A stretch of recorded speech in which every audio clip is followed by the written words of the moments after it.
Boom. Here we go.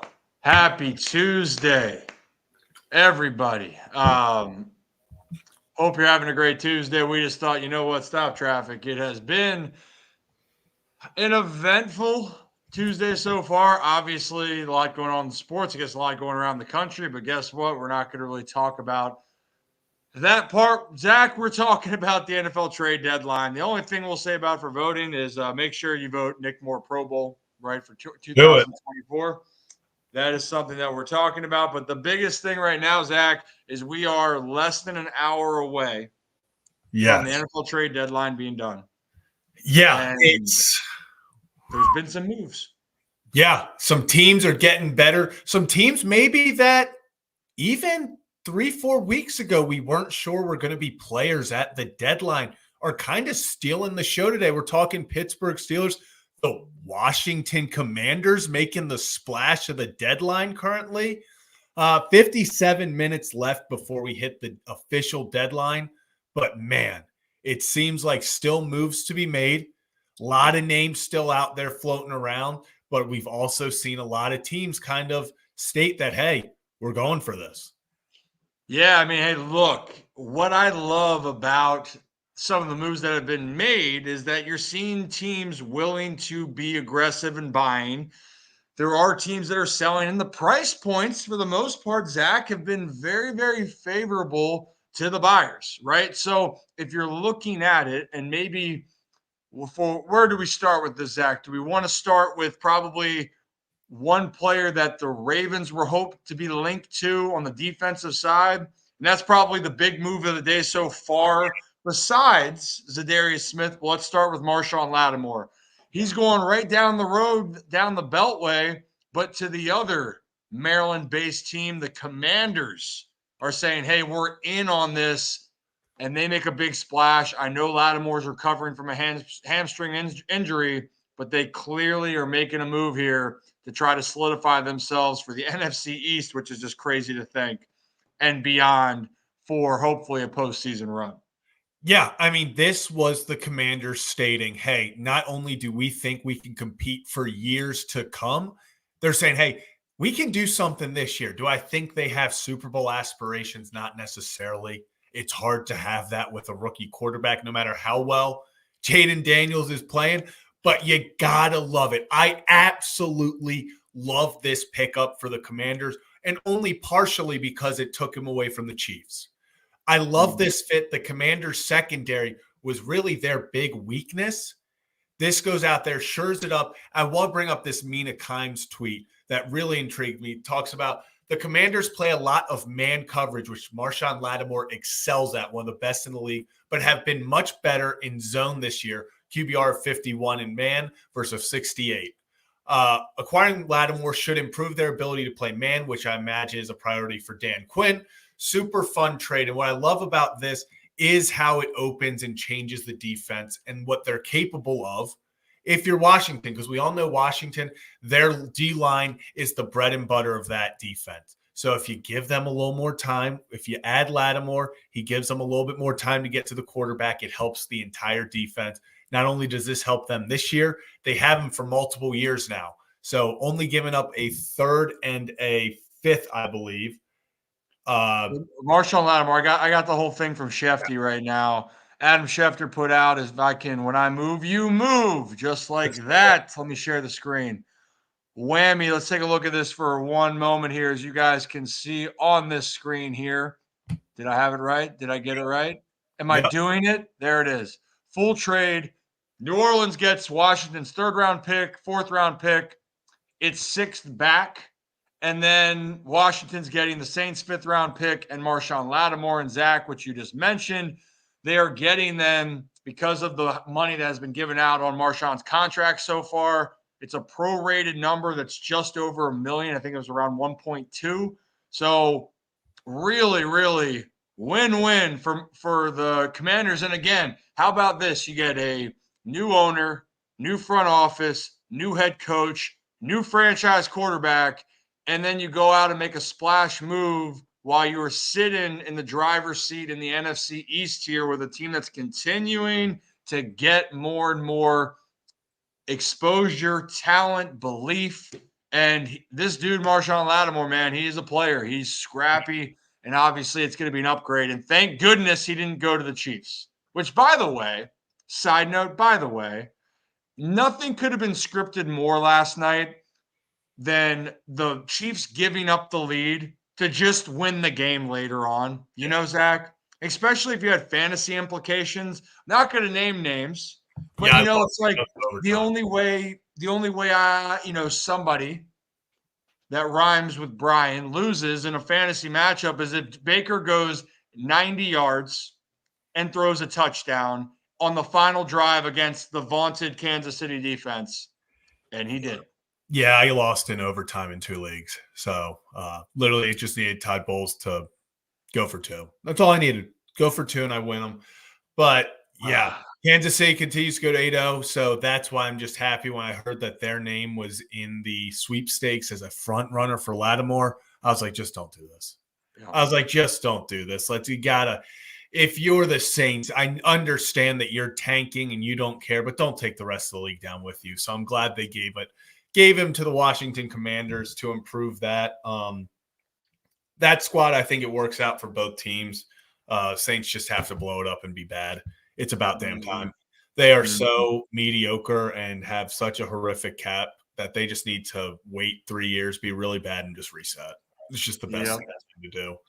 So yeah, and you know what? There's some other moves that obviously that happened. I mentioned just a minute ago. Another impactful player on the defensive side, former Raven, Tre'Davious Smith, who was on the Browns. He's going to Detroit. And look, I mean, I think after that the contract agreement fell through in Baltimore, Zach, it never felt like Tre'Davious was going to be coming back to Baltimore. He's going to Detroit. Obviously, they're one of the favorites in the NFC. It's a good fit. So there's some movement there that is appealing, right? And then, well, let's put it this way. I don't know if we're going to see another pass rusher. I think I guess people are hoping, but I don't know what the situation is going to end up being for what the price tag is. We know Calais Campbell's a name that's been thrown out, but does Miami want to trade a older, experienced veteran? Obviously, it's a fit coming back. But what we do know, Zach, is that there's another Smith on the move now, not Tre'Davious, and that could be an impact. Why? Because he's going to a Raven rival, and the Packers are sending Preston Smith. So you're seeing teams in the AFC. We'll get to the offensive side here in a little bit, Zach, but defensively, I think it was what Ravens fans are wondering about, right? And I know a lot of people are saying here about, EDC, what's happening is Baltimore going to get a pass rusher. Pittsburgh now gets into the sweepstakes on defense. I think it's a good move for Pittsburgh that already has the best or one of the best pass rushing combos with Highsmith and TJ Watt. So it should be very, very interesting to see. Yeah, I mean, it's such a low-risk, high-reward move if you're Pittsburgh. You go out, all you do is give up a 7 for Preston Smith, who kind of, I don't want to say has fallen off this year, but he's definitely not the Preston Smith that he once was. Only 2.5 sacks this year, and both of them came in the game against, or 2 of the 2.5 came in the game against the Tennessee Titans early on. Hasn't necessarily been that vaunted edge rusher that he has been in the past, but how many times have we seen guys, especially edge rushers, you go to a system where now you're also on the field with Alex Highsmith, with TJ Watt, Hayward, you're getting a lot more one-on-one opportunities. So this is another move where the Pittsburgh Steelers, you've got to give them credit. The Pittsburgh Steelers got significantly better today on both sides of the football. This is not a team that the Ravens and Ravens fans, and really, I'm going to even say the NFL shouldn't take lightly anymore. Kind of went from a weird, okay, they're 3-2, they're making a quarterback change now. What's going on? It was a weird season so far for the Steelers, but Russell Wilson looks great, especially in that offense. We talked about Preston Smith. We're about to get into Mike Williams getting added offensively. It seems like the Steelers, they have a roster that can make some noise in this league, especially in the AFC. I mean, we spend so much time talking about Kansas City, Baltimore, Buffalo. We forget that the Steelers are still atop the AFC North and sitting in that number 2 seed right now. I mean, I think that I think Baltimore fans or people in the AFC North know better than to ever count out Pittsburgh because they play so well against the division. Yeah. I think the national side is trying to go, well, can Pittsburgh compete in the postseason? Which people have thought they could get there, but could they make a run?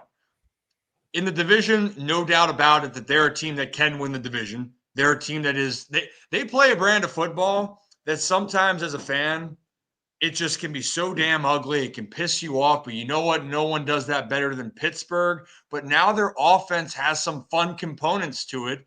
George Pickens is making plays downfield. But you saw Calvin Austin the other day. They run tough. And then by the way, they're going, hey, we're gonna wreak havoc on the defensive side, and we're gonna play physical. And Preston Smith's the guy that, if you're looking at his numbers over the last, I'm looking through it, Zach, for prior to this year, the previous 5 seasons, or going back to 2019, he has 8 sacks or more since 2019, only has 2.5 this year, but that's production. And I think that those are the types of players, for anyone thinking, are the Ravens going to get like a splash, like that sexy move? It ain't going to happen. You know, like it's, and to your point, you don't need to have that sexy, splashy move. You need someone that's just going to fit and take off. Kyle Van Noy and Clowney were those 2 guys last year. Who can be a part of that this year? That's going to be the question mark. You mentioned Mike Williams, Zach. Yeah. And look, he might not be the same Mike Williams coming off the injury, but that is another big-bodied receiver. And Russell Wilson throws as good as a deep ball as anybody. I think it's a great move. And I think the funnier thing is actually Aaron Rodgers was on Pat McAfee when the news broke. So let's play that clip for you guys here, and we'll talk about the trade on the other side. Big move here on NFL trade deadline day, and obviously, Aaron, you being on here is pretty perfect for the situation. Mike Williams has been traded from the New York Jets to the Pittsburgh Steelers. Pittsburgh Steelers have been in the market for a wide receiver since the offseason. Obviously, Calvin Austin comes on. Russell Wilson starts taking over the offense. George Pickens is an absolute beast and a monster. Mike Williams with the New York Jets after the Devontae Adams trade over there. A lot of people assumed he was potentially available. Now a move is made. Aaron, we'll let you go first on Mike Williams. Obviously, the moment in prime time is going to be talked about between your relationship with him. What type of guy is he in the locker room? And what are your thoughts on the Jets trading him? Yeah, Mike's a quiet guy. Just kind of goes about his business. Mike had a rough injury last year, that ACL. It's tough to come back from. And he worked his ass off all off season, wasn't around for a lot of training camp. He's working on the side. But I felt like, he was getting better throughout the early part of the season when he was it felt like his speed was getting better and he was feeling more comfortable with it. That's a tough injury. I had that injury, and it's the mental part that takes the longest. But Mike's a good guy. He'll be good in that locker room. Obviously, got a lot of great veteran leadership. He's had a nice career, and sometimes change of scenery is great for certain guys. I mean, she was great for me. It was fun, kind of get re-enthused and stuff, and. We kind of knew with Devontae coming in that there'd be less targets for everybody because, G's leading league in targets. He's going to get his targets, and Tay's dynamic player. He's going to get his targets. So if this gives Mike more opportunities, that's awesome. And we wish Mike well. So that's Aaron Rodgers talking about it. And before we keep talking and continuing on here, make sure if you're new to the channel, hit that like and subscribe button. It's the Ryan Ripken Show, but we do the regular show Mondays and Thursdays, 3 to 5 Eastern time. This is just like, hey, stop traffic, we're at home. And we thought we might as well just hop on board. Why? Because the trade deadline is now 44 minutes away from the window closing. So it's close. And Zach, I think I saw you put out how are people feeling on a 1 to 10. Yeah, a lot of nerves. And we're seeing some colorful comments there. So we appreciate that. And we're going to do a lot more things like this. Obviously, we're Maryland-based for those that don't know us, but we do cover the NFL in general. We're going to cover baseball season when it wraps around. Tomorrow, Zach, I didn't tell you this, but I'm going up to our great sponsors, Adams Jeep of Maryland, doing a cards opening. So baseball questions, a little hot stove, Going to go live, open some cards with Chuck with Adams, Jeep of Maryland, and talk baseball shop tomorrow. But let's get back into a little bit of foosball here, as our good old friend Bobby Boucher would say. So Mike Williams, first off, Aaron Rodgers, obviously the trust wasn't there with Aaron. There was some moments. Everyone remembers what? The red line. Go run to the red line, right? But Mike Williams is a guy that's coming off of an injury, an ACL injury. He's not the young receiver that he was. But having said that, Zach, he is a playmaking type player that can go up and make contested grabs and be physical, which quite frankly, that's all Pittsburgh really needs of him. They don't need him to be the one Mike Williams that he was out with the Chargers. Yeah, you have George Pickens, you have Pat Freiermuth, you have Calvin Austin, who has been just jumping on the scene the past few weeks. So, yeah, the one thing that was really missing, and I'm not even going to really say it was missing, because George Pickens is such a big, deep threat and jump ball guy, but just another aspect to add to that offense was just another weapon. So now you have Jalen Warren and Najee Harris in the backfield. You got Freiermuth at tight end. You have Darnell Washington, who – talk about a guy I love coming out of Georgia. That's a left tackle that is as fast as a wide receiver. So he's a stud. He's getting more involved. Then you do add Mike Williams to a room with George Pickens and Calvin Austin in them. And suddenly this Steelers offense is looking a lot better, especially we talk about Russell being able to throw the deep ball. That's something no matter how old he gets, even if the legs aren't what they used to be, the scrambling ability isn't there as much. The one thing that he's never lost is that ability to throw a pretty deep ball. It's the same thing as like Joe Flacco. Some things you'll never lose as a quarterback. So this is a great fit for them. I think the Steelers, like I said earlier, Steelers got better. Steelers got better today offensively, and I think defensively. I think they got a little bit better offensively, but that's where they need. The defense is not an issue in Pittsburgh. It's can they put up points, and I think we're seeing that. Also, we do have a not breaking news, but something that impacts the Ravens. It looks like we're seeing reports now that there is a move coming to Baltimore. Okay, so we do have a pick. Tre'Davious White, welcome to the Baltimore Ravens.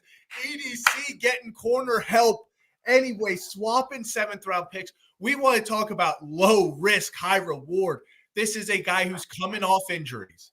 He has not been necessarily the guy that he was. At one point, he was a top 5 corner in the league. He's still young. He's coming from where? LA? The Rams. The Rams. Low risk, high reward. All right. So for those that don't know, by the way, it's happening. What's the procedure? Guys, the trade's happening. Baltimore's getting corner help, Tre'Davious White, to give you guys more context on this. All right. In general. And look, we're not saying this is a break the bank move. To Zach's point, it is a high reward, low risk situation, right? That's all you want. Yeah, he's a guy we talked about. We're not sure there are going to be any needle movers. I don't think there are going to be any stars. But this is a guy who can come in at worst. You think about Marlon Humphrey, Nate Wiggins, Brandon Stevens. If Tre'Davious White can just return to a half-decent corner as your 4th option, that's a win. You got depth at corner. We've talked about how we thought, we saw with the Browns game, Marlon and Nate Wiggins go down. It was tough. Jalen Armour-Davis had to play a lot of meaningful snaps. Now, all of a sudden, you get Tre'Davious White who can come in there and be that 4th corner. Low risk, high reward. And I don't think, listen, EDC may have just woke up. I don't think this is it. I don't. Yeah, and look, slippery Pete. It's not saying White is watching. What football games you guys watching? We're not saying that this is the splash move where everyone's going, man, the Ravens are going to the Super Bowl. No, we're not saying that, but we're talking about the context of it, right? So did you want more help in the secondary? Do you need more depth? We've seen in years you need more depth. We don't know what White could be. He hasn't been the same player he was in Buffalo when he was playing at a Pro Bowl, all-pro type of level. Injuries have caught up with him. But for a guy that is going to be a free agent next year, that has a low salary and cap hit for the rest of this year, why not take a flyer on a guy, just like on the past years? I bet everyone, when they said, oh, why the hell are the Ravens signing Kyle Van Noy? Why have a flyer on a guy that his best years are behind him? There can be a shot of life. That's what we're saying here. Baltimore makes a move on the defensive side. And to be honest, I'd rather, personally, if it's not offensive line help for the Ravens, because again, what do you need help with there? You need depth. It's getting depth on the secondary side. And Marlon has been banged up, as you've mentioned, Zach. Nate Wiggins, our young rookie, trying to then stay healthy. If one of the three corners that you have in front go down, you want to feel like you have somebody else there. So there it is. I like it. I'm a fan of the move. I like the depth. I think it's good. And Colin, you say something like this again, and thanks to your Bucks, Colin, and now it's Lamar to the Bucks. Your Bucks are dead to me yesterday. I don't what dead to me. Dead to me. We need Rashad White to get one more catch, and your boy doesn't lose the game by one. It was a rough go for your guy last night, Zach. But it's happening. The Ravens at least are on the board, everyone. Other news for the pass rushing side, right?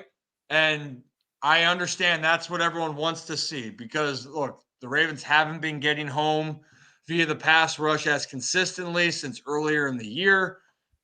Ojulari with the Giants, Mike Garafolo tweeted out, if I can find that tweet again, it's not expected that they are going to move him before the deadline. Yeah. So a guy that everyone was hoping, that was eager, like, oh, maybe this could be a player that could fit. Doesn't look like that is in the cards. So this is what we're dealing with for right now. And it's okay. It's all right. I can definitely tell though, Zach, it's a mixed bag of people looking at the trade. And the other part here, yeah, I like the depth of it. Keep this in mind. When the deadline's done here, you're hoping someone's available on the free agent market, but you're not going to have much options if someone goes down. And clearly to me, that's showing we needed somebody else, and the Rams were willing to move on from him. So, yeah, I mean, here's the thing. Like I've just been saying, it depends how you're looking at this move. Yeah. If you're expecting Tre'Davious White to come in and be Tre'Davious White that he was with Buffalo, and suddenly we have a shutdown corner outside, that's probably not going to happen. But if you view this move as what it is, it's a depth move that you gave up. You swap you swap sevenths.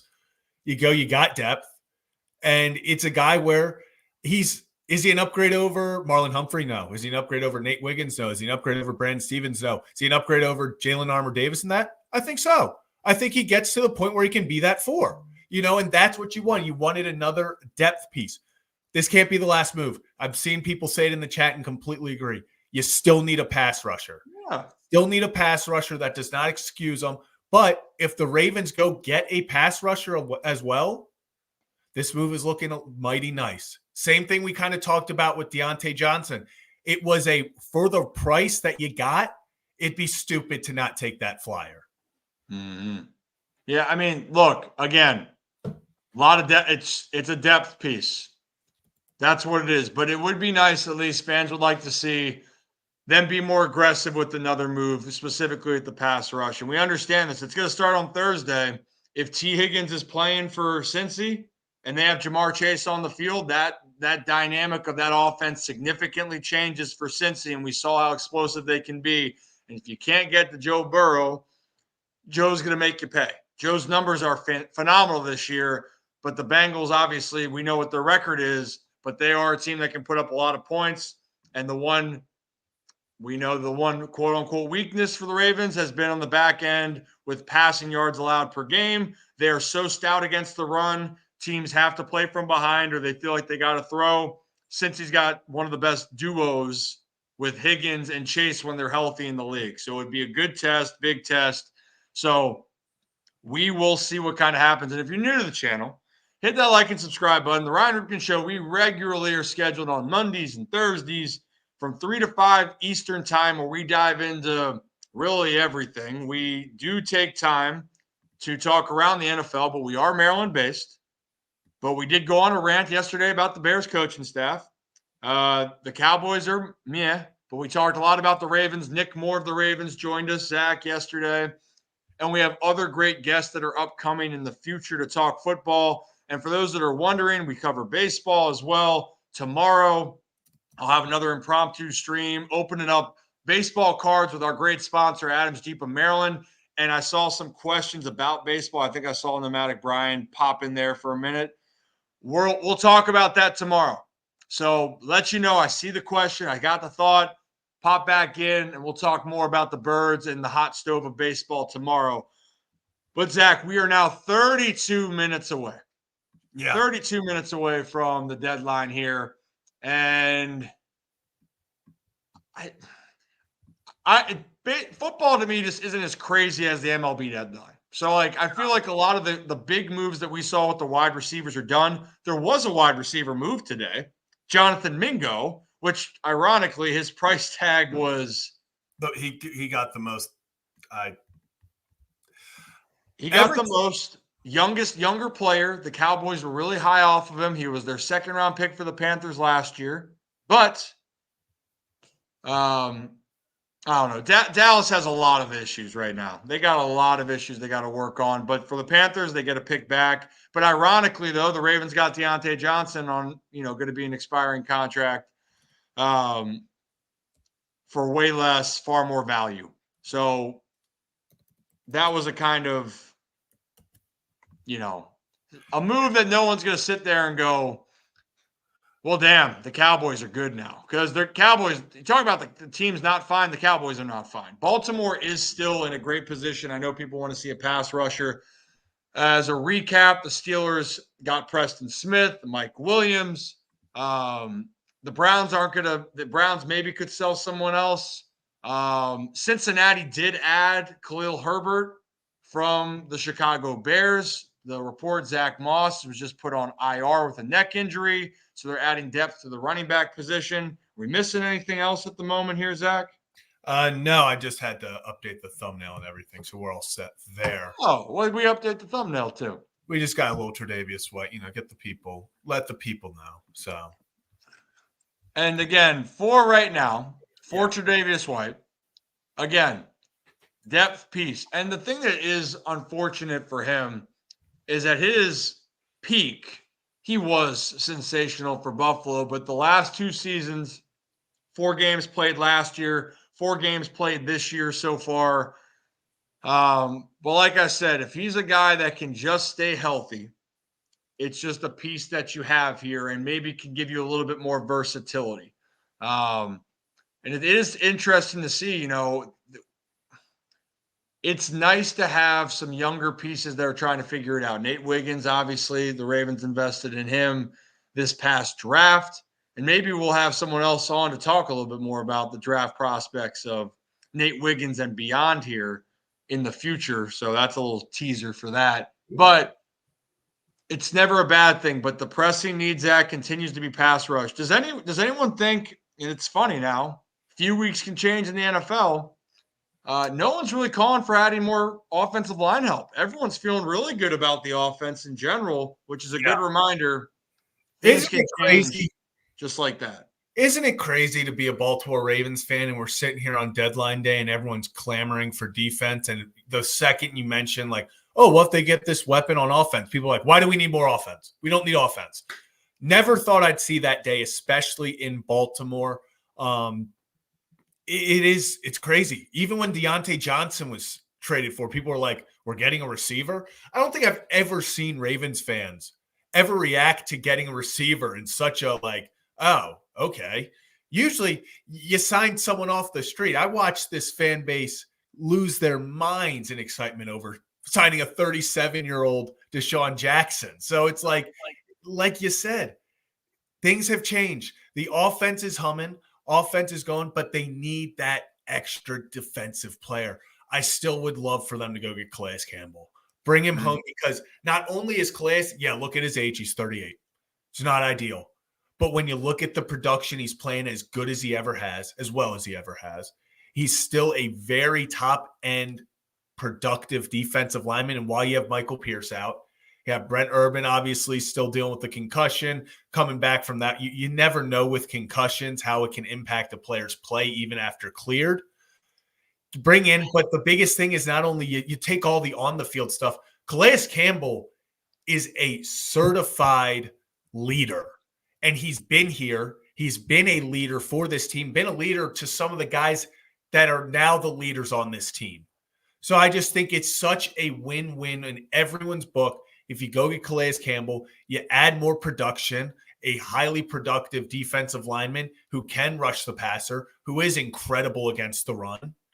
But you also get that leader that's been here, knows the defense well, knows the players well, and can kind of be that, hey, maybe, people are looking for someone to step up about the fourth quarter collapses, stuff like that. He's just another veteran who been there, done that. He's been in this league for a while. He's seen it all, can help calm some of these young guys down and continue to add another veteran leader to this team. Yeah. And look, by the way, in general, so many things can change throughout a season. You brought up that wild stat, Zach. Maybe it's just the Ravens need to lose to the Browns for them to get hot. Yeah. After the Ravens have lost to the Browns with Lamar Jackson, they've gone undefeated. What's that record? That ridiculous stat? Oh, the Ravens in Lamar Jackson's era, Lamar Jackson has not lost another regular season football game the rest of the season after losing to the Browns. He's 19-0 in the regular season after losing to the Cleveland Browns. Shirts and pants. That is just bonkers when you think about that out loud. Maybe it's the best thing. Maybe that's why the Ravens just decided to drop it against the Browns early. They're like, listen, we can just, if we do this out of the way early, we can just run the table and get it over with. Oh, yeah, for sure. And I think also just to talk about what my point is, is you get into the season, you can gain steam, gain momentum. The bigger thing, even not saying for sacks for the Ravens, which is actually, if you look at their numbers wise, Zach, like the sacks part of it really is not going to look bad. I think the bigger part is it's just the word pressure, to feel like there's going to be pressure put on the team. And when you're facing some of these better offenses, that they're going to make you pay, right? So even though the Ravens, I don't think there's ever a concern that the Ravens aren't going to score, which one in our lifetime, if you've been following the Baltimore Ravens, where you're like, damn, I'm not worried about the offense. It's rare. It's very, very rare. But the thing is, good teams can capitalize on some mistakes. Bo Nix, I think, has a good, bright future.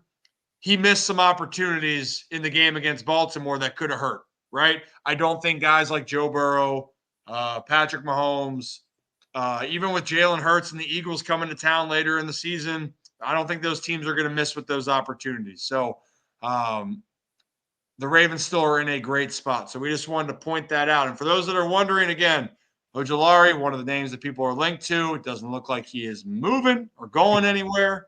We're still waiting on any news with Calais Campbell. Tre'Davious Smith is in Detroit. Preston Smith went from the Packers to the Steelers. And Marshawn Lattimore went to the Commanders. That was the big one. And I know if that was the player that the Ravens got, that would be the biggest upgrade of all, Zach, on defense. Marshawn Lattimore is a bona fide playmaking corner, especially how he plays the game, physical, man-to-man.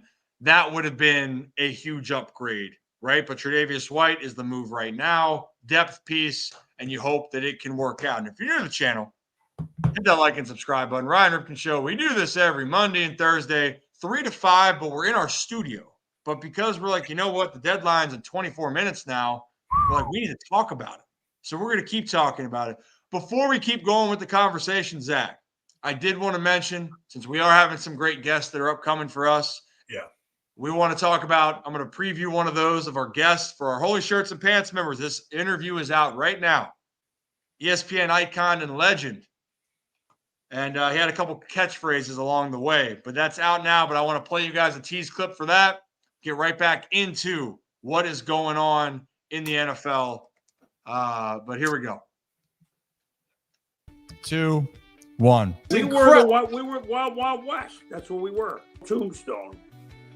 To go to the top right below my name, like he did NFL primetime And he also did this game in Baltimore on September 6, 1995. How I adopted the sound effects, and that was just what you're seeing, Ryan. Like Saquon Barkley, went backwards with a hurdle, and if that's, that's a whoop. How quick is that for you to come up with that? Because that's just another art in itself. Let's see, that was Julio Cruz.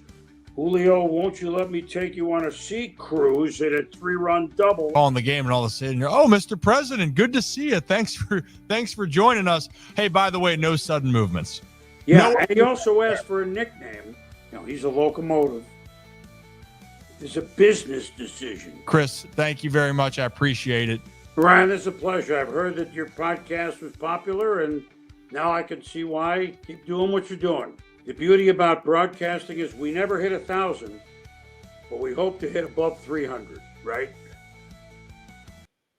So that's the newest episode that's out for the Holy Shirts and Pants members. We got a lot more that are happening in the future. So check that out for Holy Shirts and Pants. We'll release to the public in the future. And Chris Berman, for those that didn't know, he covered a lot of baseball, covered the home run derbies, but there was a game in Baltimore in 1995 in September that he was a part of, which apparently had some significance in the history of the game. But Zach, actually, you weren't born yet. So No, I wasn't. You're a good kid, man. You're a good kid. But diving back into it, we get into all that, and we have some great guests that join us during the regular show where we're live, and we also do pregame shows live on Sundays or when the Ravens play. So on Thursday, we'll be live before the Ravens game. All right, back into it. So where we are at right now, there's nothing new with 21 minutes to go. What we do know. Yeah, Zach, we'll say real fast, the Ravens just announced that Brandon Williams is retiring a Raven today. Okay. Wild time to announce that on social media. Congrats, Brandon. So well-deserved. One of my favorite Ravens. Just talk about a glue guy who didn't always pop up on the stat sheet, but got the job done. But Ravens, we couldn't have waited till after the deadline. Like the post of Brandon Williams is being at, like we probably could have held off until after. We probably could have read the room of 20 minutes till deadline. Everyone's on the edge, and maybe made that announcement like 4:30-ish. Mm-hmm. But you know what I think about Brandon? You know what I think about Brandon Williams is that him dancing to the like house dubstep song, dun dun dun dun dun dun dun dun dun dun. Yeah, always. Oh, he's a good kid. And one last thing. We do call-ins for our regular shows as well. Nick Moore, the Ravens long snapper, took up our call-in window yesterday, but we will in the future. So if we're catching you back up right now, Tre'Davious White, yes, is traded for to the Baltimore Ravens in a pick swap, late round, 7th round picks, if I'm not mistaken. Yep. He had been a healthy scratch, hadn't been playing with the Rams. This is a depth pickup for Baltimore. Once one of the best corners, injury plagued, and hasn't lived up to the standards that he had been known for in his career, but he is being added to a secondary that obviously could use help and can be then depended on if something were to happen to one of the Ravens' major guys. Again, new to the channel, hit that like and subscribe button. And we are 19 minutes away. The big move of the day, the two of them. Tre'Davious Smith. Tre'Davious went to the Detroit Lions, and it never felt like he was coming to Baltimore because people do remember, was a Raven to start his career, left Baltimore, had a deal in place, and instead opted to not sign with Baltimore, and the rest is history there. Marshawn Lattimore to the Commanders still is that probably the biggest playmaker move of the day. Preston Smith on the Packers is going to the Steelers to join their talented defense and pass rush. And then on the offensive side of the ball, Mike Williams is the biggest name that we know right now on today's date, where he is going to Pittsburgh and is going to now join a Steelers offense that no longer feels like they're stuck in the mud. Not saying that they're an excellent unit by any means, but it's a team that can make explosive plays, something that Pittsburgh has not really done over the years. And Mike Williams doesn't have to be the guy. They already have George Pickens, gadget player like Calvin Austin, and 2 running backs that can go out there and really set a physical tone. And the Ravens got to see them twice this year. And we know that they've struggled in Pittsburgh quite a bit, Zach. Yeah, and actually a little bit of not breaking news, but Adam Schefter talking about the Ravens right now. Dan Orlovsky, they were talking about the Ravens acquiring Tre'Davious White, asked Adam Schefter if the Ravens were involved in talks for a pass rusher, and Schefter said not right now. So we have 18 minutes to go, but it may actually be, are the Ravens standing pat right now? I think if you do, this definitely is not a great trade deadline. But like 17 minutes left. Maybe it's smoke screen. Maybe it's not. Maybe they think Calais Campbell or someone gets cut.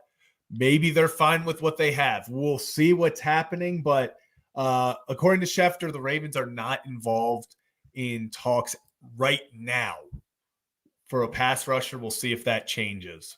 So you're telling me there's a chance. Yeah. That is what you're saying. And that really is what we're going to continue to wait and see. But overall, this is what's different from MLB trade deadlines. And again, for those that are joining us, and I feel like I'm just repeating things because we have people coming in and out. I always felt at the baseball MLB deadline, and we did. There were moves and frenzy of situations that just felt like were happening after the deadline passed. It's not necessarily the case in football. We saw a lot of bigger moves before the deadline, days, weeks ahead. Obviously, Deontay Johnson to Baltimore. You saw Devontae to the Jets. You saw Amari Cooper to the Bills.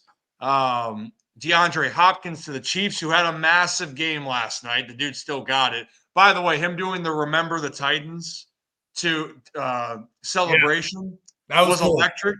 That was awesome.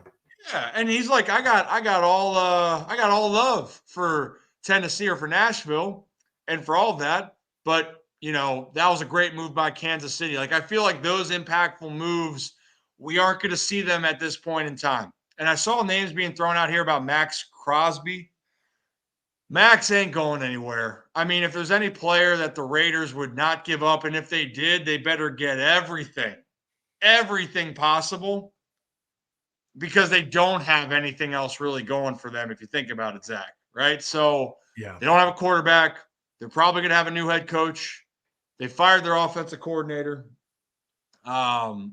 A lot to be desired there in Vegas. Why give up your prime piece if you're not getting the king's ransom, right?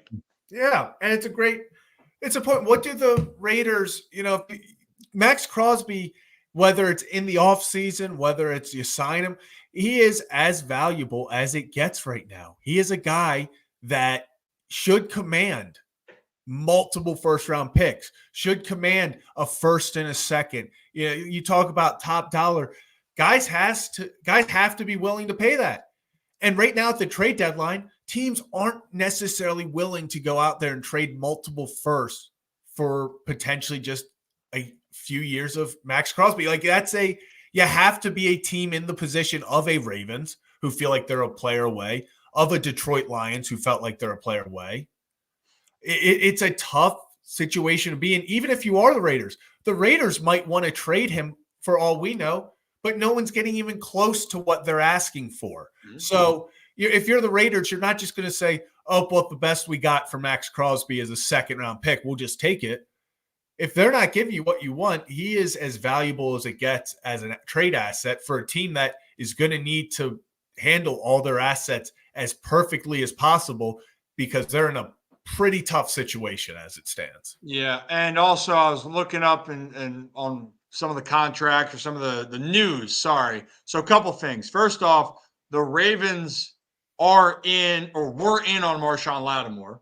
Yes. But then the price was too high. But we saw what he went for was a third and fourth round pick, which makes you wonder a little bit, Zach. What was the thought process behind? Personally, I felt like that's something the Ravens could have gone with. They do have, obviously, quite a good amount of picks to work with, but they value those picks. And you still have to extend other players like Kyle Hamilton when the time comes. So where are you looking at there? The other part that I was looking at, and people are talking about Jadeveon Clowney, right? Mm-hmm. We got to understand is that Clowney did sign a 2-year deal. He'll be an unrestricted free agent in 2026. Right now, the cap hit sits at $6 million. Next year, it's $14 million. And so the other part of this element is that Clowney chose to go back closer to home. Clowney went to USC, which is down the street from Charlotte, or an hour and a half from Charlotte.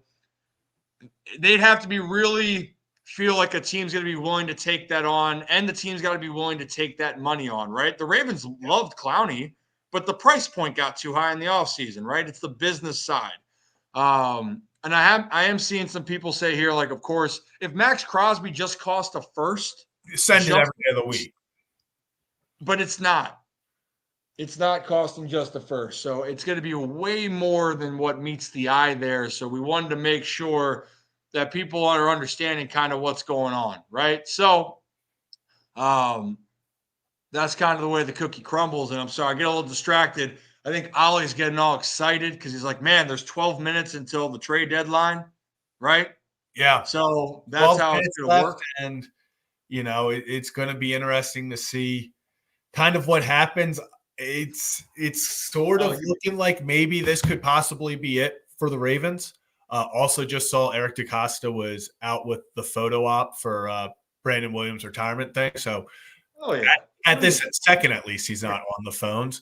Come here. If this is it for the Ravens, it definitely is an underwhelming trade deadline. That doesn't mean that a guy like a Calais Campbell can't be cut and then signed. So maybe you get better there. Maybe they sign an interior defensive lineman out of free agency. I don't think the roster building is done, but obviously you can't trade anymore. And this is if you would have told me a week and a half ago, that the Ravens walk away from the trade deadline with Deontay Johnson and Tre'Davious White, I probably would have been a little confused. If I'm being completely honest, I would have been like, not where I would have allocated the assets or, going after, but 11 minutes till the trade deadline. It's definitely not looking good. I see, can we afford Azeez Ojulari? It looks like the Giants are standing pat on Azeez. They don't say, which I don't understand personally. Oh, notification. Nope, nothing. Every time I get a Twitter notification, my heart stops a little bit, just hoping. You're hoping. Yeah. So, but to go with that, Ojulari, the reports are coming out that they're not moving him. And I think that we do need to recognize is that, and we've seen this. So for people that want to trash EDC, first off, I like to always give EDC props because, well, first off, being a GM is tough. It's not easy. But people do forget moves that he did make to go get guys. He did make an in-season trade to go get Roquan Smith. They did continue to go after wide receivers to try to improve this offense. Zay Flowers looks like the wide receiver that is hitting for this team. They did go out and sign Derrick Henry in the offseason. And quite frankly, you felt with a lot of the nucleus on defense, you had the pieces in place. And Zach, let's do a little bit of a thought here. The Ravens don't make another move here in 10 minutes. Yeah. Right? Don't make another move in 10 minutes. Would you still consider them a contender in the AFC? Without a doubt. Without a doubt, for the sole reason that number 8 is. Number 8's a quarterback. And I'm not saying it's perfect. But if you're looking at the AFC right now, the teams personally to me, where it's going to, like, we're looking through the teams where you could say who could be the team that could give the Ravens trouble or anything can happen. It's obviously Kansas City's number 1 because they find ways to win when they shouldn't or they should, and they've beaten Baltimore. Cincinnati can beat Baltimore, but Lamar plays really well against Cincinnati. Pittsburgh is the Achilles heel for the team because the weirdest shit happens in those games all the time, and they don't play well against Pittsburgh. That's a matchup base. And then Buffalo, I think Buffalo's better than when the Ravens played them, but you feel confident that you can beat Buffalo. So when you're still looking at the AFC, you wish that they, would make an upgrade, but you're still in a good position overall. Again, not saying that the Ravens are done, but just want to put context into it. This is still a really good football team. So long as number 8 plays, we might be watching something historic offensively that Baltimore has never seen. And quite frankly, Zach, the NFL with what Lamar Jackson and Derrick Henry are doing. So I think that's something that we need to consider here. And also, by the way, like there are some positives here with some of the young pass rushers. It just takes a couple games for them to gain confidence here. So we'll see what happens.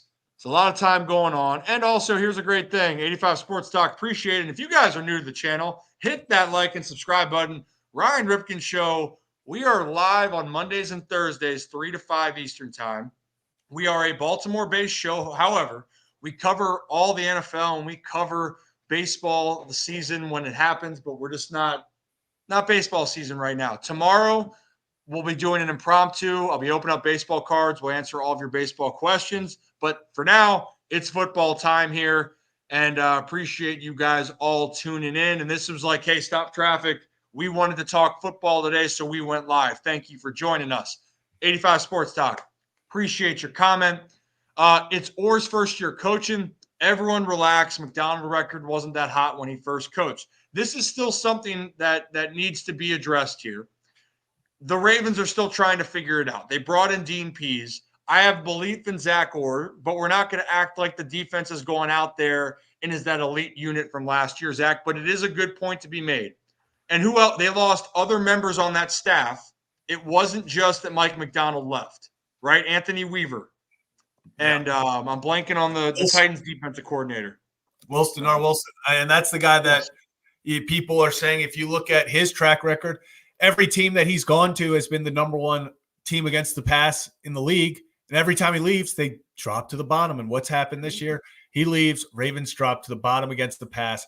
And the Titans, where he is now, are number one. Wanted to get to this. I was about to get to there with Robert. Yep, and I love this point because it couldn't be more true. Don't forget, Clowney was considered washed before he was a Raven. Maybe White is the next reclamation player. Could completely be. Like, that is exactly when. That's why the Ravens are going after him. And that's why the Ravens wanted to swap sevens to ensure that they got him, because in their mind, Tre'Davious White, if you look at the stuff, the Rams are on record. Sean McVay is on record in the past few weeks, days, saying they regret how they handled Tre'Davious White's rehab. They felt that they brought him back too soon and that's why he's struggling this year. If I'm the Ravens, he is not touching the field Thursday, obviously. You get the mini bye. You maybe get him back on the field that Sunday. I wouldn't mind resting him for 3 weeks. Hell, have him come back after the bye in 4 weeks. If you really think that it's a health thing, the only health that matters is in the playoffs. Get these guys right. I completely agree. That's why I keep saying I love this move as a low risk, high reward. If White doesn't play, you swap sevens. You went back like 6 picks in the 7th round. Who cares? If he does pan out, even if he's your 4th best corner and helps you there, this trade's a win. But once again, it is disappointing if they don't go grab another pass rusher, because that's where I felt like they could help the secondary the most. And then Kyle as well. I just wanted to shout this out. Teams don't like trading to the Ravens. This isn't on EDC. Completely agree.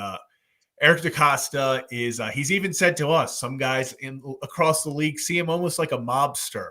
So teams definitely don't like dealing with the Ravens because they feel like they're going to get fleeced. Yeah. Well, also, too, by the way, why does everyone want to deal with the Chiefs? If you're like, oh, hey, I hate seeing this team be successful, I feel like the Chiefs keep getting away with a lot of great moves, right? They infrastructure-wise, talk about a team that just continues to find ways. I digress on that. But to finish the point with Clowney, by the way, it's been mentioned. Clowney, at this point, when he was in Baltimore last year, and it's funny, Zach, I met Clowney my freshman year at South Carolina. And I went, man, they said, oh, they got one of the top football players in the country. Eventually, he's going to be number 1 overall type pick. And I go, oh, which guy? And then all of a sudden, I see this massive individual. You could see the athleticism. I go, yeah, that's him, right? The presence, the physical traits that he has, but he never fully put together what people hoped he would. He's had a really good career, solid career, but not what people were hoping him to be. But last year, Zach, which would have then been his first year was 2014, and 2023, 10 years later, Clowney then has his best year. So we don't know what the fit's going to be. So when we saw that Tre'Davious White got traded, Hey, look, he's been a healthy scratch. He's dealt with a lot of injuries, but could he be moved around in the secondary that could be there to help? Be there to help. Not saying be a piece, or maybe something does click. Maybe he does do something, and just like no one thought Kyle Van Noy or Jadeveon Clowney were going to be that impactful, they ended up being two driving forces for the Baltimore Ravens. I think the bigger part here, Zach, regardless if they make a move here in the next 3 minutes, it's just going to be the evolution of the young pass rushers. And for these guys, this rest of the season, they're going to have to figure out, and for the Ravens and EDC, if these guys aren't going to be the answer and they're not seeing that growth, then that's going to be a big priority for the offseason. But these guys are going to get their chance. And I think the thing with saying no pass rush, it can be misleading. The team has gotten sacks, but the thing that we want to see with pass rush, it's just a pressure. Can they get enough pressure home? And if they can't right now in the secondary, this team's not being opportunistic enough defensively, right? The Ravens last year, they forced a lot of turnovers. Do we have that stat, how many turnovers Baltimore has forced on this year? How many turnovers they forced?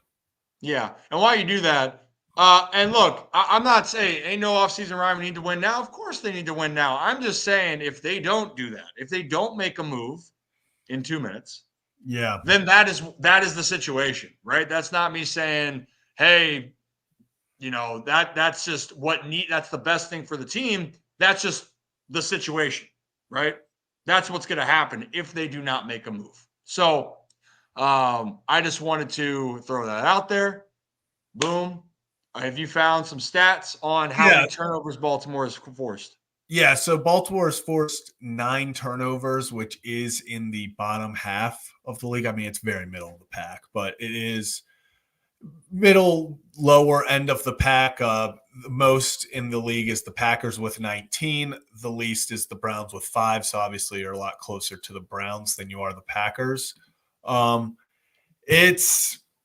It's not the Ravens defense of last year. Now you can also look at the Browns game. That's 3 different ones you could have had there to add to the stat. They've had the opportunities. They haven't been able to get it done. And that's why I thought getting a pass rusher was kind of the number one priority for them, to try to maybe, whether it's you get strip sacks, you put a little pressure to make some errant throws for the quarterback, to get some more opportunities for your safeties and corners. But that's a spot where this team needed to improve. As we hit 4:00 officially, Adam Schefter tweeting that no more moves can be made. So the Ravens do not get an edge rusher. Wow. Definitely not how I saw that. Really how I saw this deadline going. I thought without a doubt. Yeah, I thought without a doubt we would at least see somebody, some sort of pass rusher coming to Baltimore.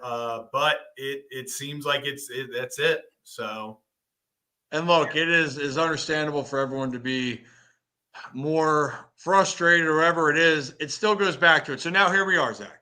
Here we are. This is how it is. So let's look at this from a perspective in the NFL. If you're going to look at a team that got better at this trade process, let's not even call it the deadline, because the deadline, there's only one team that actually was making multiple moves today, and that was Pittsburgh, right?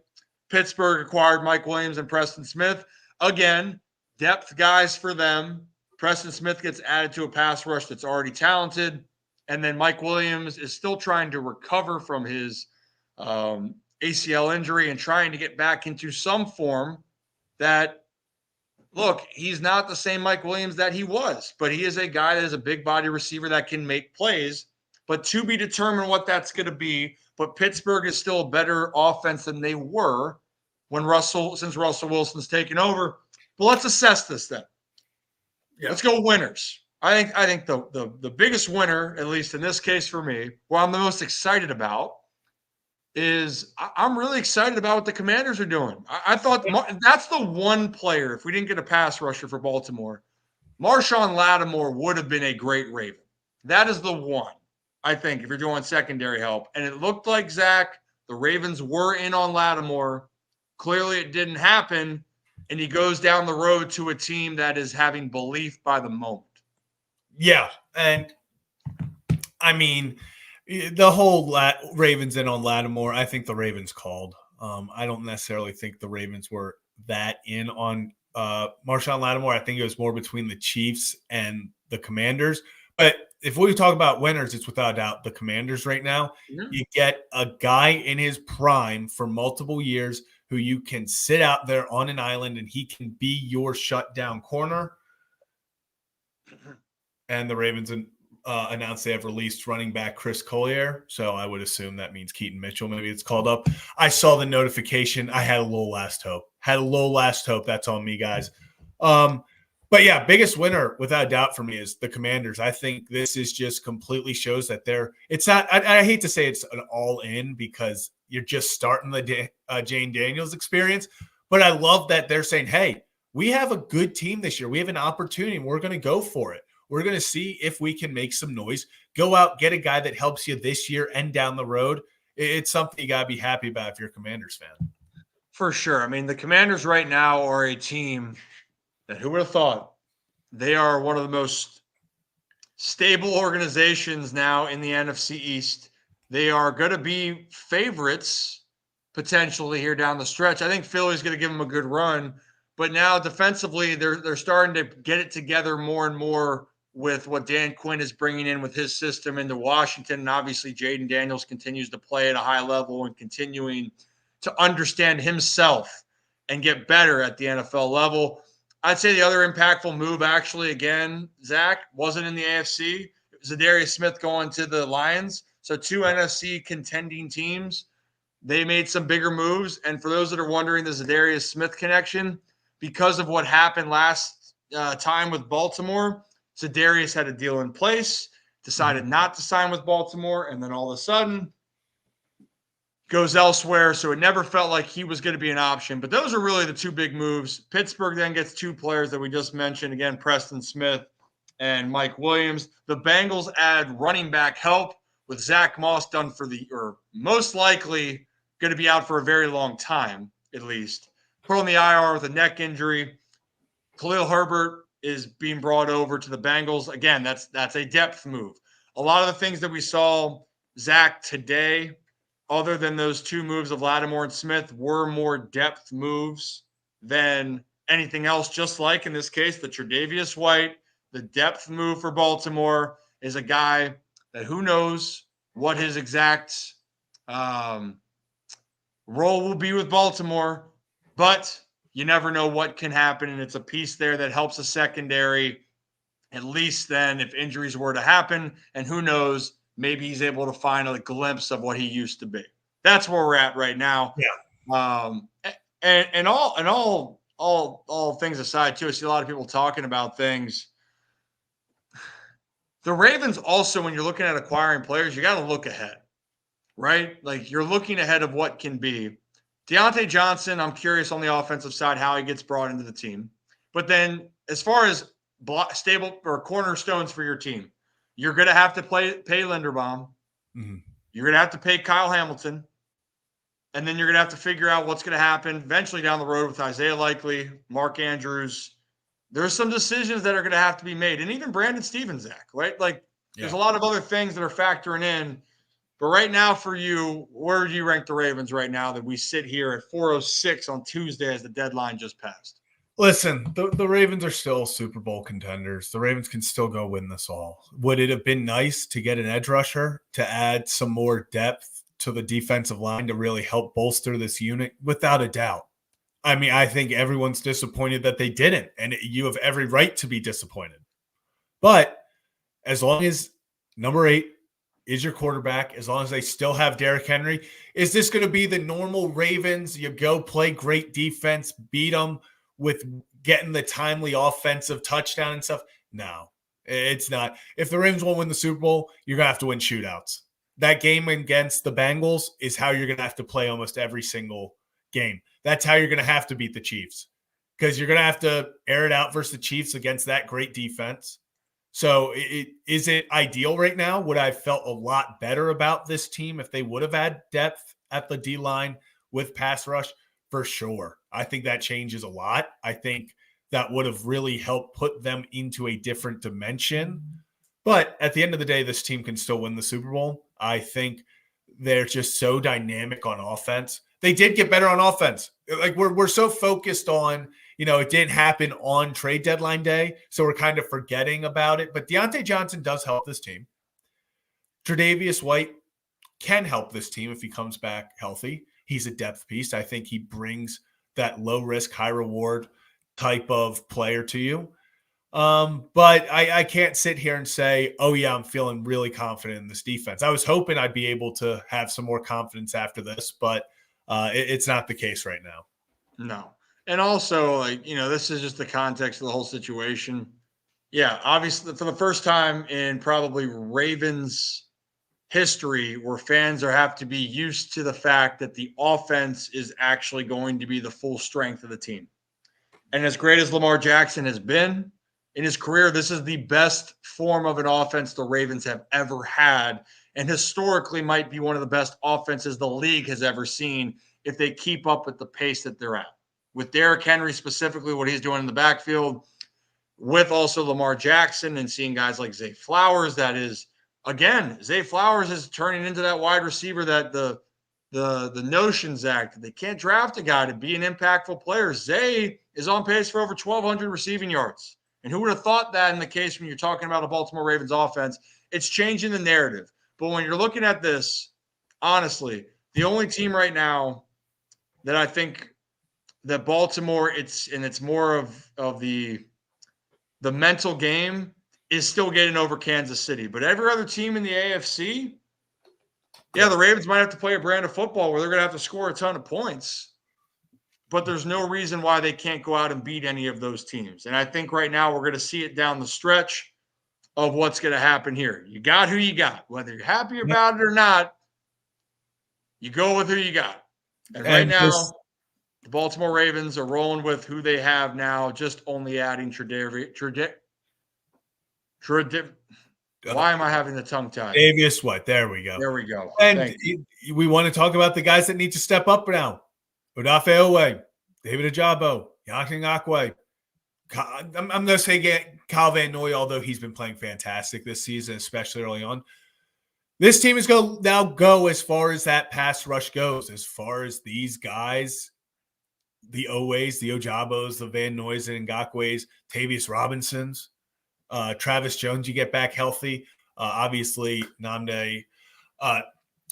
You have to go out there and prove that EDC was right, not going out and getting a pass rusher. If you're Oweh, you have to get to the quarterback. We can't be having any more games where I'm halfway through the third, fourth quarter, and I'm thinking, did Odafe Oweh play a snap yet? We got to get pressure on these guys. We got to get pressure on the quarterback, because if you're not getting pressure on the quarterback, we see what happens when these guys are sitting back there for 5-6 seconds. It usually ends up with big plays against this Ravens secondary. Yep. Well, and that's the thing. For Baltimore, the bigger thing is if they get up, they close it out. They can close it out. If they could have closed out a couple games, Zach, specifically, this team could be undefeated, or they could have one loss in the season. And that's what it comes down to for a lot of these teams, right? But that's what's going to separate it for Baltimore. It wasn't that they've gone out and been outplayed for game after game. There's moments in time that they had rough moments here. And I know that's the tough part of it in general. Sorry, the dogs are wilding outside right now. It's just, they're like, man, trade deadline passed. But in general, yeah, that's just the way it is. And yes, for everyone just just joining, no pass rush. That's the way the cookie crumbles. The Ravens are rolling with who they have. It's all right. The bigger thing with the pass rush, obviously, again, is just getting more pressure to not let some of the top quarterbacks be able to pick apart the defense. If the defense can somehow get a little bit more pressure that we saw in that Buffalo game, you can see that happen. This team's going to be able to make plays. Or, Zach, it's going to be if they can force turnovers. Because Lamar Jackson, knocking on wood, if you're not going to Lamar Jackson's one of the best at protecting the football. Ironically, people think otherwise, but go check the stats this year specifically. 20 touchdowns to 2 interceptions. The only thing he will fumble snaps. He seems to do that quite a bit. But other than that, Lamar takes care of the ball. If you're able to take care of the ball on offense and force a turnover or two, that's at least going to put you in a favorable situation. But you got to have one or the other on defense right now, and they haven't been doing that enough. So we will see. And we appreciate you guys tuning in. Hit that like and subscribe button if you're new to the channel. We do it live every Monday and Thursday. And also, by the way, if we're not live here, make sure you check out Kevin and Zach Reacts after every Ravens game. Zach will be live on our other channel. It's a part of the whole Ryan Ripken Media network. And they'll be live to react in the moment. I think baseball season is where things get really spicy. But I'm sure that football season, we're going to see quite a lot of that over there. So make sure you guys check it out. Am I missing anything else, Zach? No, really. Just kind of a disappointing, I'm seeing going through Twitter, obviously, a lot of people saying the big losers from this trade deadline are the Ravens because they didn't get pass rushers. It's going to be interesting to see how this all works out. It really is. I think I was in the boat of if you have to overpay a little, if it's the difference between a 6th and a 7th, between a 5th and a 4th, I was willing to do it to go all in this year. Obviously, we'll see. It looks like the Ravens either the deal didn't happen or they're happy with who they have. So we'll see what kind of goes down over the next 2 weeks. There's still guys that can get cut. We're still going to see veterans get cut from different teams to, see if they can go latch on to a contender. But at the end of the day, Ravens leave the deadline with just Deontay Johnson and Tre'Davious White. So love it or hate it, that's what the Ravens did. And now you got to just go play the games. That's what you got to do. You got to go out and play. And hey, look, we will be back on Thursday. We do a live show on Thursday, but we are going to then preview with the game on Thursday. Now, we like to have fun, right? So our sponsors love to have some giveaways and fun times as well. We also have great guests and interviews. And check out some of the other interviews on the channel. And for our channel members that are already subscribed or have joined the Ryan Ripken Show community on this platform, Holy Shirts and Pants members, our interview with Chris Berman is out now. Play that one more time for you guys if you haven't seen it. We have a lot more, including some guys that know a little bit about the NFL here, as well as the Ravens. Nick Moore joins us every week to talk about the Ravens in general. But one more time, here's the teaser on the Chris Berman interview that is going to be released to the public in the upcoming days. Nope, that's 2, 1. We were Wild Wild West. That's what we were. Tombstone. To go to the top right below my name, like he did NFL primetime, and he also did this game in Baltimore on September 6, 1995. How I adopted the sound effects, and that was just what you're seeing, Ryan. Like Saquon Barkley, went backwards with a hurdle, and if that's, that's a whoop. How quick is that for you to come up with that? Because that's just another art in itself. Let's see, that was Julio Cruz. Julio, won't you let me take you on a sea cruise at a 3-run double? On the game, and all of a sudden, Mr. President, good to see you. Thanks for joining us. Hey, by the way, no sudden movements. Yeah, and he also asked for a nickname. He's a locomotive. It's a business decision. Chris, thank you very much. I appreciate it. Ryan, it's a pleasure. I've heard that your podcast was popular, and now I can see why. Keep doing what you're doing. The beauty about broadcasting is we never hit 1,000, but we hope to hit above 300, right? He just wanted to throw the baseball pun in there at the end, but it's out for the Holy Shirts and Pants members right now, so appreciate that. And Zach, we are going to get ready. Thursday night, Ravens-Bengals are coming to town. Should be a great one. And Lamar Jackson's record against the Bengals, very good. Yeah. Very, very good. Yeah, and I think it's John Harbaugh is 8-0 at home on Thursday nights. So we'll see what happens. Massive game. Can't understate that enough, how big of a game it is for the Ravens to get this win against the Bengals. I think it really just sets up the rest of the season if you can get this win and really just kind of separate yourself. Yeah. So hopefully for Baltimore. You get the season sweep on Cincinnati on Thursday. You're in a great position as you continue on moving forward if you can get this win this week. And then hopefully you continue to see the role of your players on the pass rush side. And why? That's not me just saying it. That is just the reality for Baltimore as only Tre'Davious. Why am I messing? Why can I? Yeah, this name's kicking your ass. And I was good with it earlier. This is like Terry McLaurin. All over again, where I added 2 R's. Yeah. Tre'Davious Anyway. White and Deontay Johnson, Baltimore Ravens. There it is. But the Ravens have who they have. They're rolling with this pass rushing group, young pass rushing group with Kyle Van Noy as the veteran and Ngakoue to see what they can do. But for now, Baltimore sits at 6-3. They get ready for the Cincy on Thursday. Commanders make a big splash. Detroit makes a big splash. And Pittsburgh gets 2 guys that they think can help them be pieces, depth pieces for them that can make some impacts as well. All right. I think that's it. I think we're done. So we'll see you all Thursday for a little preview of the Ravens and Bengals. Absolutely. Have a day, have a night. Like and subscribe on the way out, and we'll see you at 3 p.m. Eastern time on the Ryan Ripken Show. You guys have a great rest of your Tuesday.